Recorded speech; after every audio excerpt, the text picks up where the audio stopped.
Have you ever, heard something that just completely flips your idea of what music even is? You know, a sound that's so intense, so heavy, it feels like more than just hearing, like you actually Oh, feel it. oh, definitely. Like a physical force. Exactly. And then you hear someone else just dismiss that exact same sound as, I don't know, noise or just screaming without getting any of the skill behind it. Happens all the time, especially with extreme genres. Well, today we're not just wading in, we are going deep, right into a genre that perfectly captures that whole paradox. A style that gets, well, extreme reactions, but also pushes musical extremes. We're talking deathcore. Welcome, everyone, to The Deep Dive. I'm your host, and today our mission really is simple. We've got this stack of sources you sent over, and we're going to pull out all the most important bits, the insights, the surprises, the facts about this often misunderstood style. That's the plan. We're not just, scratching the surface here. We want to cut through all those common misconceptions that seem to stick to deathcore. We'll define what it actually is, characteristic-wise. We'll trace back its history, which is honestly pretty tangled.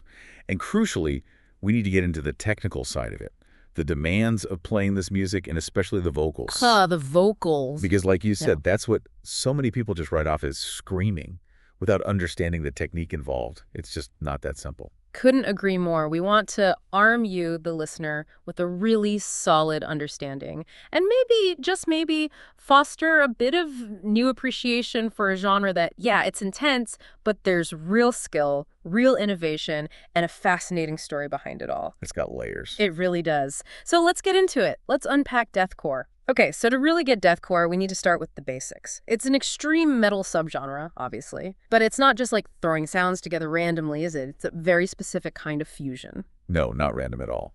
Fundamentally, deathcore is a very deliberate combination. It takes death metal and it takes metalcore, and it blends specific things from each. It's not just a vague mix. It's about grabbing potent elements from both sides to create something that feels, well, new, but also familiar in a heavy way.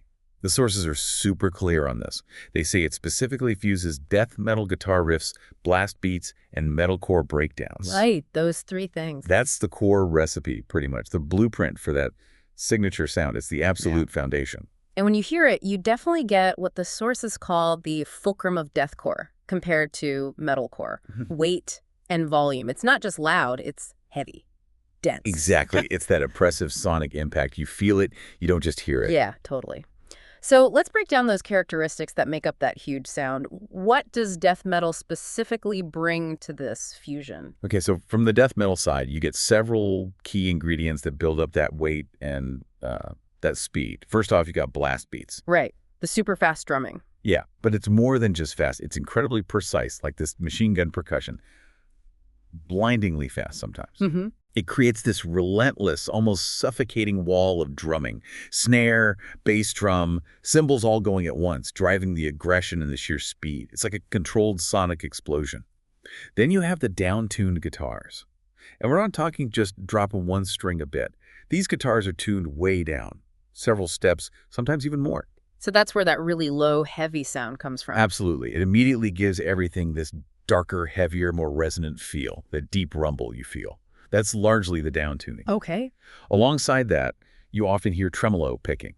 That's where a guitarist picks a single note or maybe a chord really, really fast, over and over. Creates that sort of shimmering, buzzing sound. Exactly. It adds this kind of chaotic density, a real tension to the riffs. And of course, you have the death metal riffs themselves. They tend to be complex, often dissonant, technically demanding.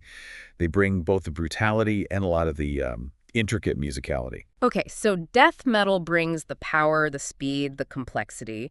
But where does the metalcore influence really make its mark? What's that defining element that's just pure deathcore? You nailed it. The absolute signature element pulled from metalcore, the one deathcore really leans into and often cranks up, is the breakdown. Ah, yes, the breakdown. Yeah. For anyone maybe less familiar, a breakdown is where the song often slams the brakes on the tempo, slows right down, and everything gets super rhythmic, super heavy, really percussive. Designed for the mosh pit, basically. Pretty much. It's that crushing head-nodding moment, often hypnotic. In deathcore, these breakdowns are usually exceptionally heavy. Lots of syncopation, massive low-end frequencies just hitting you. Right. They're like this anchor. A defining feature you hear all the time, often right after a super fast, chaotic part. It's that contrast. They're designed to make you feel it. And it's important to remember it's not only about the breakdowns and the fast riffs, right? The sources mention that deathcore bands may also employ guitar solos, Good point. Yeah. which suggests there's more complexity there than just rhythm. There's room for melody, for technical showmanship, too. Precisely. Including solos shows that while those core elements define the genre, bands aren't strictly limited. They can, and often do, layer in more traditional musicality, more technical skill. Yeah. It definitely challenges any idea that it's simplistic. Okay, so we've covered the instruments pretty well, but maybe the most distinctive part, and definitely the most misunderstood, that has to be the vocal. Oh, without a doubt. Yeah. This is where so many people just dismiss the genre, and it's where the real technical skill is maybe most hidden in plain sight. Yeah, the vocals. This is where people often just go, nope, no for me, or they think, oh, that's just random screaming. Anyone could do that. Or they just call it noise. But that's really missing the point, isn't it? These aren't just untrained yells. You've hit the nail on the head there. That's a critical point the sources make, and we absolutely have to unpack it. The vocal styles in deathcore aren't just specialized. They demand incredible skill, precise control, serious stamina, and honestly, years of practice to do correctly and, crucially, safely. Safely is a big one, yeah. Huge. If you just trying to imitate this without technique, you'd shred your vocal cords very, very quickly. Dismissing it as just screaming completely misunderstands the physical effort and the artistry involved. And there are distinct types, too. It's not all one sound. First, you have the low growls. These are deep, guttural sounds, like they're coming from way down in the chest. Yeah, really powerful. These huge breath support, precise vocal cord control, a specific kind of controlled fry, all done with immense power. They add to that weight and volume, matching the low guitars. Okay. Then you've got the shrieked screams. Higher pitched, piercing, often sound really raw, conveying anguish or pure aggression. Also needs control, presumably, not just yelling. Absolutely, not just yelling. The control over airflow, vocal cord tension, it's paramount to avoid injury. It's a very specific technique. And then there's the one that's become almost infamous, the pig squeal. Kind of the most polarizing sound, maybe? What exactly is that? Ah, the pig squeal. Yeah. Yeah, definitely the most unique and probably the most controversial deathcore vocal technique. It's exactly what it sounds like, a high-pitched, often distorted squealing sound. How do they even make that sound? It involves very specific manipulation inside the mouth and throat, often involves the tongue against the soft palate to create this resonant, usually super shrill, piercing noise. Sounds difficult. It is. It requires a specific kind of vocal agility and control. Some find it jarring, even silly. But when used well in context, it's a really distinctive sonic accent. Adds this layer of almost bizarre aggression or even a twisted kind of sound effect. It's definitely a signature move for many deathcore vocalists. Sets them apart. So it's a whole toolbox of specialized techniques, not just one sound. Each requires discipline, physical endurance. And I guess standard clean singing is pretty much out of the question. Almost entirely. The sources are explicit. Some vocals in the genre are rare, and most bands seldom, if ever, use them. Right. There are a couple of exceptions mentioned, like All Shall Perish did on one track, Awaken the Dreamers, or Oceano on Incisions, but these are really outliers, experiments, not the norm. So the commitment is to the harsh vocals. Exactly. And that dedication to these demanding harsh techniques is another testament to the skill involved. Maintaining that intensity, control, and power across albums through long tours without the break of clean singing, that's a huge physical feat. Requires stamina, perfect technique, and knowing how to use your voice as this aggressive instrument without completely wrecking it. That's a really important perspective. Okay, so beyond the sound, which is clearly very crafted and demanding, what about the words?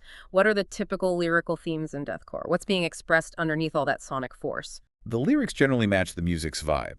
Aggressive, intense, often dark. The sources give some good examples of recurring themes. You see a lot of anti-religion. Job for a Cowboys track reduced to more filth is a classic, really scathing critique of organized religion. Okay. There's also a lot about psychological pain, intense mental struggles. Carnifex's The Diseased and the Poisoned is cited as a great example, really digging into that inner turmoil. Great dark stuff. Definitely. But another really graphic, common theme is body horror. Pseudocide Silence's Eyes Sewn Shut apparently paints some pretty disturbing, visceral images. Wow. So yeah, while the sound is aggressive, the lyrics often tackle some pretty deep, dark, challenging human experiences. It adds another layer. It's not just random aggression. It's often exploring difficult subjects. It's clear there's a lot more going on here technically, thematically, than meets the eye or ear. But despite all that, deathcore often gets treated like, well, a dirty word in metal circles. Which brings us neatly to the next big topic, the controversy around the label itself. Why does it get so much flack? Why the resistance? Yeah, you've hit a real nerve there. Deathcore definitely gets a lot of hate, especially, as the sources say, from longtime fans of heavy metal music. The purists, maybe. Often, yeah. And the main sticking point, according to the sources, isn't just a vague dislike. It's the frequent use of breakdowns, which they strongly associate with hardcore, not traditional metal. Okay, so the blending itself is the issue. For many, yes, especially the prominence of those breakdowns. They saw it as watering down true metal traditions, which maybe valued speed and complexity over that groove-heavy, mosh-friendly hardcore energy. Music journalist T. Coles put it really well. He talked about this clash. He said, whilst kids were eating this up, the old guard saw it as a further death blow. Wow, strong words. Yeah. He said, the established traditions were being tinkered with, old rules were being broken, and having already lost out to Slipknot, it was now seeing its ideas taken and warped by a younger generation that was reaping the financial benefits. Oof. So it's about tradition, authenticity, and maybe even money. Exactly. It captures that tension. For the purists, deathcore might have felt like commercializing extreme music, making it maybe too catchy, too fashionable with those breakdowns. The success itself maybe fueled the sellout accusations. And Coles also mentioned something about oversaturation, right? Too many bands jumping on the bandwagon. Yeah, he pointed out that the sheer number of artists in the 2010s kind of homogenized the genre, which unfortunately made it easier for critics to just paint everything with the same negative brush, even the really innovative bands. It diluted the perception of quality for some. It's such a weird situation, though, isn't it? Because you mentioned earlier some of the bands considered pioneers, the ones who basically created the sound, actually hate the label deathcore. Why would they reject the term they helped define? It is a major paradox. Lots of key bands have really pushed back against the term. Vincent Bennett from the Acacia Strain, he was famously harsh about it. He said, deathcore is the new metal. It sucks, and if anyone calls us deathcore, then I might do something very bad to them. Okay, so he saw it as trendy and derivative, like a new metal was seen? Seems like it. Suggests he felt the label was reductive, maybe linked to a lack of artistic seriousness or longevity that he didn't want associated with his band. Justin Longshore from Through the Eyes of the Dead felt similarly. He said, I really hate that term. I think there's so much more to our music than just a mixture of death metal and hardcore. To me, it seems that is just the new and fresh thing that kids are following. So for him, it was about not being pigeonholed, wanting recognition for complexity beyond a simple genre tag. Exactly. Frustration with being oversimplified, especially if the tag felt like just a passing fad for younger listeners. And Bryce Lucien from Seeker had some interesting points about how the term's image got tarnished over time, didn't he? He really did. He summed up a frustration a lot of artists probably felt. He said, deathcore is an often maligned term that can instantly diminish a band's credibility. Diminish credibility. Well, he remembered it initially representing bands like Ion Dissonance and the Red Chord, really ridiculously brutal, unapologetically heavy bands known for technical skill and raw power. Okay. But he felt it devolved. He said it started bringing to mind images of 20-year-olds sporting throat tattoos, matching black T-shirts, and trying desperately hard to look tough while they jump in sync on stage. Ouch. So image over substance became the stereotype. That's the picture he paints. It highlights how negative stereotypes and maybe the perceived superficiality of some bands ended up discrediting the whole genre for critics, unfairly affecting even the really serious, skilled musicians. And you know, that point about looking tough really clashes with what we just discussed about the vocals. Less so. Because performing those growls, shrieks, pig squeals, that takes immense technical skill and physical discipline learned over years. It's the opposite of just looking tough. It is tough, physically demanding work. So dismissing it as just image completely ignores the actual craft involved. That disconnect probably fueled a lot of the criticism. Okay, so that's one side. Bands hating the label, feeling it's reductive or damages their credibility. But there are bands who just don't care or even embrace the deathcore tag, right? What's their take on it? Absolutely. There's definitely a counter perspective. Some bands are just pragmatic or defiant or simply don't care about the label drama. Scott Lewis from Carnifex is a great example. What did he say? He was really direct about it. We're not one of those bands trying to escape the banner of deathcore. If you listen to their music, they're very deathcore. I know that there's a lot of resentment towards deathcore and kind of younger bands. So he's just owning it, acknowledging the hate but sticking with the label. Pretty much. Refreshingly honest. He sees the reality some bands just are deathcore. Regardless of trying to rebrand, it shows a commitment to their actual sound, whatever people call it. And Jake Harmon, who used to be in Chelsea Grin, was even more blunt. Back in 2012, he said, "Everyone likes to flap their jaw and voice their own opinion, how embarrassing it is to be in a band that can be labeled deathcore, but honestly, we have never given a fuck." Haha, okay, straight to the point. Totally unapologetic. Just focus on the music, ignore the critics and the genre politics. We make what we make, call it what you want. So you've got these totally opposing views within the genre itself. Yeah, it really shows the complex dynamics around labels. Even within a defined style, there's this constant debate about identity, authenticity, what the name even means anymore. Absolutely fascinating. Okay, so we've defined deathcore, we've explored the whole controversy around the name. Now let's track its journey. Let's trace the history, the evolution. It didn't just appear fully formed, right?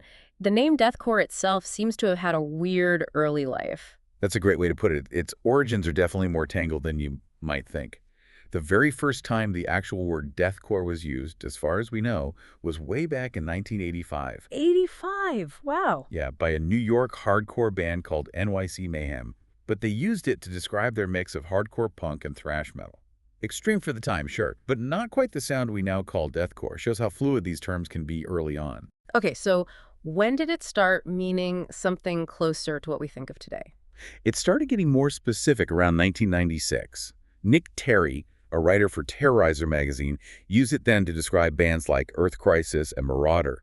That started linking the term to that specific blend of metalcore rhythm and death metal attack. So the mid-90s is when the idea starts to solidify. Yeah, moving towards its modern meaning. And even though the genre was still forming, you had albums coming out in the late 90s that were already laying the groundwork.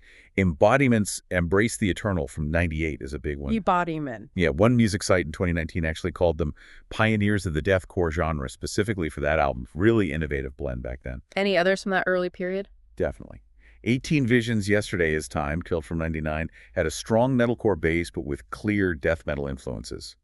And Prayer for Cleansing's Rain in Endless Fall, also 99, showed a similar mix of raw aggression and heavy complexity.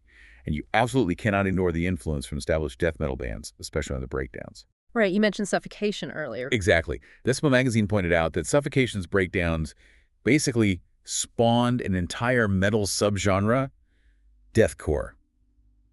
Their use of those slow, crushing parts was a direct precursor. Bands like Dying Fetus and Internal Bleeding were also key for their crushing mid-paced grooves and breakdowns. So the seeds were definitely planted in the late 90s, musically speaking. Even if the name wasn't quite locked down yet. Okay, so we've got the precursors. What about the early 2000s? When did deathcore really start to emerge as its own distinct thing, moving from influences to a genre in its own right? Right. The early 2000s is where it truly starts to coalesce. Despite those earlier hybrids, two bands are really seen as the sort of true pioneers, Antagony and Despised Icon. Antagony and Despised Icon. Interestingly, both of those bands, despite being pioneers, have also rejected the deathcore label themselves. There's that pattern again. Yep. And Nick Vasallo, the founder of Antagony, is often specifically called the father of deathcore for his work in that band. Really pushed the boundaries early on. Who else was important in those early days? The Red Chord comes up a lot as an early, very influential band, praised for their aggressive mix of metalcore and death metal brutality. Okay. You also had Deadwater Drowning from New Hampshire. Their 2003 EP was described by one critic, remarkably, as basically the blueprint for every current deathcore band out today. High praise for an early release. Wow. Shows how defined the sound was getting. And then All Shall Perish from California, their 2003 debut, Hate, Malice, Revenge. It was praised for not being tied down to just death metal or metalcore, but being metal that breaks down genres, which is kind of the whole point of early deathcore, right? Yeah, that fits perfectly. T. Coles, that journalist, again, summed up this period really well. He talked about how kids with earnest interests and various heavy sounds melded ideas together. They were earnestly trying to be as ruthlessly heavy as possible, taking elements from everything they like and pushing them as hard as they could. That really captures the energy, doesn't it? Just raw experimentation, pushing for ultimate heaviness. Totally. And then, mid-2000s, it felt like the whole thing just exploded. Popularity went way up. Yeah, what triggered that big jump? A huge part of it was Job for a Cowboys Doom EP in 2005. That release is widely seen as one of deathcore's most significant and influential releases. It really put the genre on the map for a much bigger audience. The Doom EP, right. I remember hearing about that one. And the momentum kept building. Bring Me the Horizon, the band from England, released their debut Count Your Blessings in 2006, which was very deathcore influenced. And they got big fast, didn't they? Super fast. Won a Kerrang! Award for Best British Newcomer right after it came out. Showed the genre was getting noticed. Of course, as we know, they famously ditched that sound pretty quickly afterwards and went in a totally different direction. Right, they didn't stick with it. No.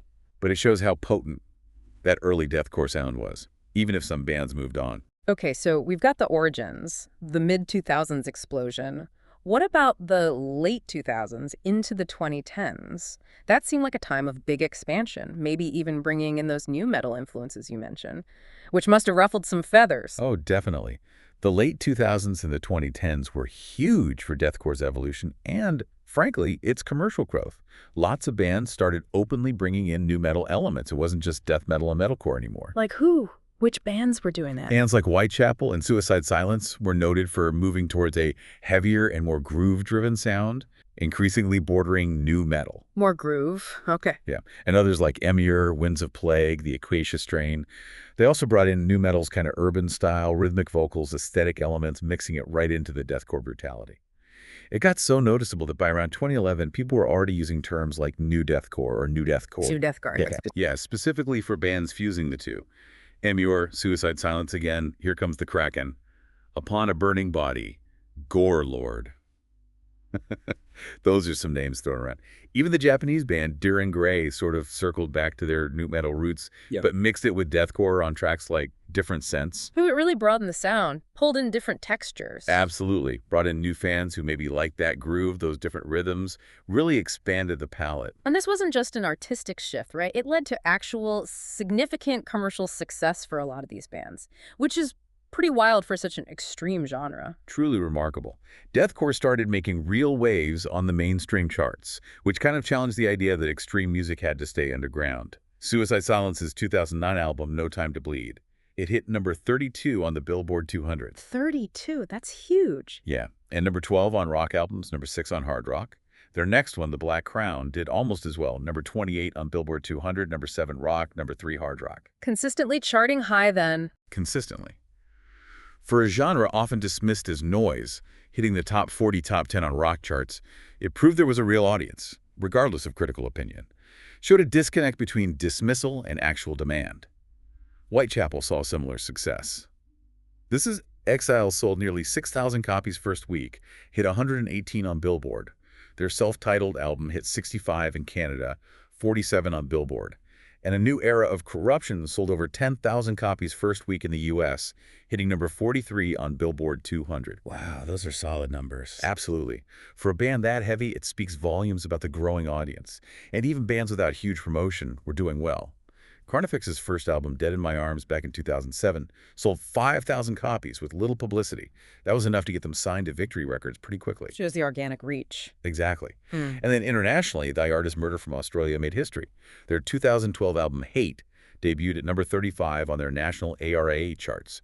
They were the first extreme metal band ever to hit the top 40 there. That's incredible. So this era really proved deathcore could be commercially viable. Undeniably. Yeah. Showed intensity didn't mean niche appeal. So fast forward to now, the 2020s.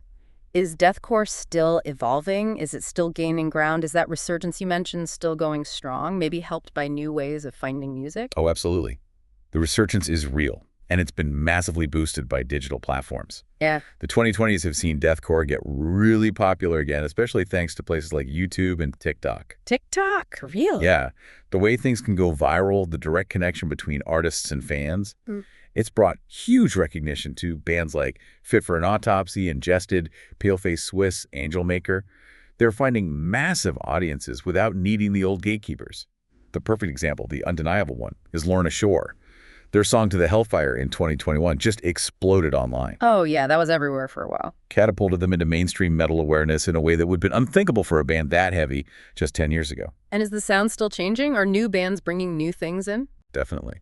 What's really cool about this current wave is that bands are bringing in more symphonic and progressive elements.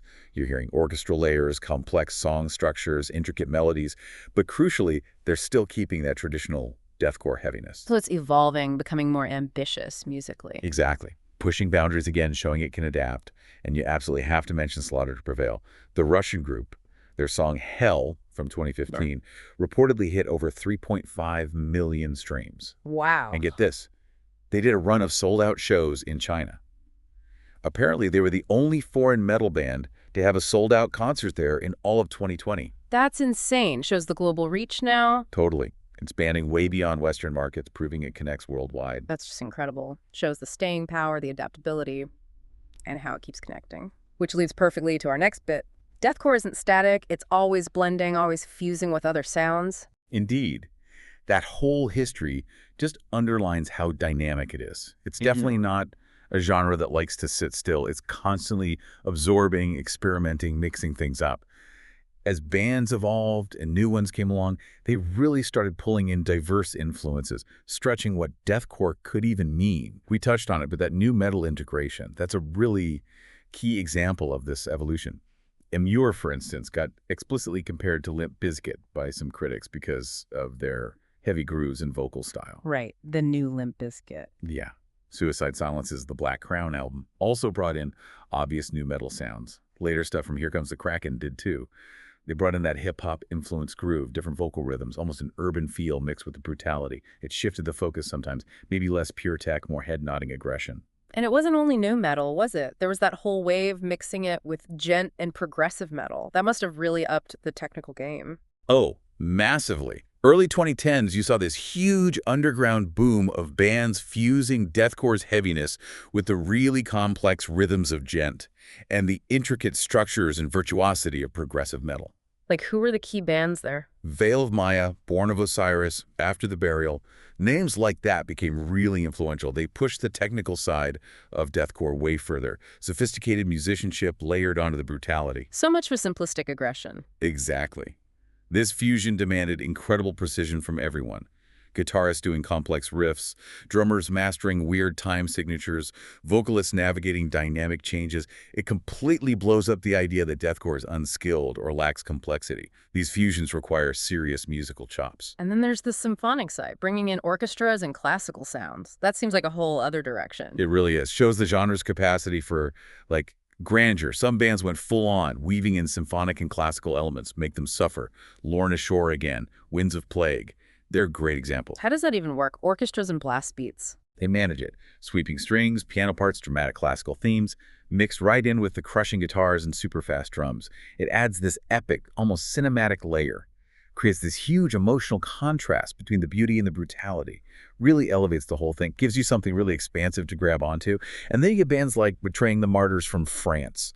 They were described perfectly as mixing the punishing brutality of deathcore with melodic flourishes pulled from symphonic and progressive metal, giving it a theatricality that feels distinctly European. Theatricality. Yeah. Interesting. Yeah, it just shows how far the genre has stretched from its raw core to incorporating all these sophisticated musical ideas, global influences. It's constantly evolving. It's honestly amazing how adaptable it's been. This whole conversation just demolishes that old idea of deathcore being one note, simple, or limited.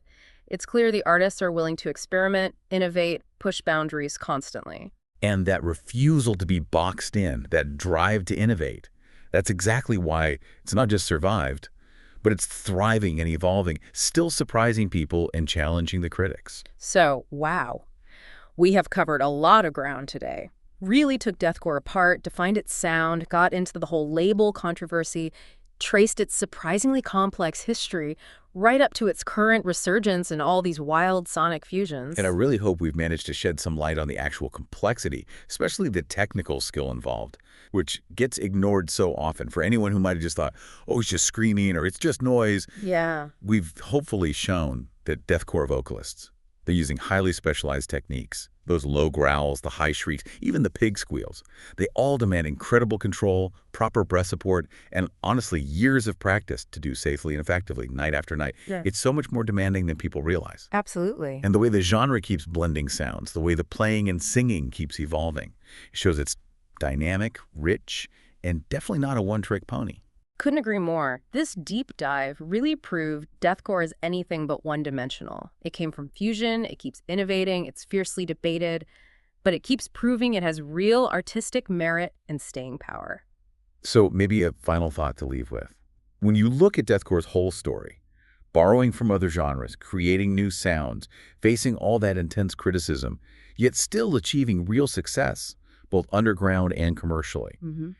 What does that tell us about music in general? Good question. Like, what does its journey show about how genres get born, how they change, how they eventually gain acceptance or legitimacy in that constantly shifting cultural landscape? Right. It's maybe a powerful reminder that even the stuff considered extreme or that gets initially dismissed, it often goes through these cycles of rejection, passionate loyalty, and unexpected resurgence.